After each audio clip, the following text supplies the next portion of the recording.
မင်္ဂလာပါရှင်ဒီနေ့ကတော့မိုးအိုးလေးနဲ့ပေါ့နော်မိုးလေးအုံနေ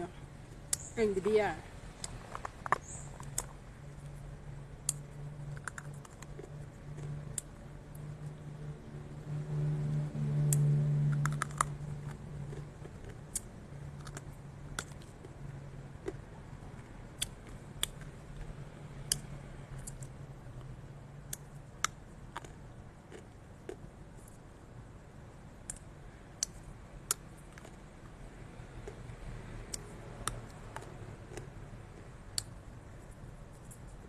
နိုင်ငံတကာလည်းပုတ်ပေးတယ်နော်လို့ကျင်းတယ်ဆိုရင်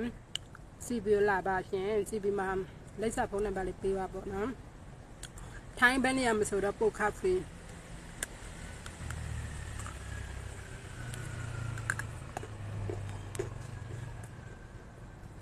သူကစားလို့ရမြေကြီးခဲနော်မြေကြီးမွေးကြောင်းနုလို့လည်းခေါ်တယ်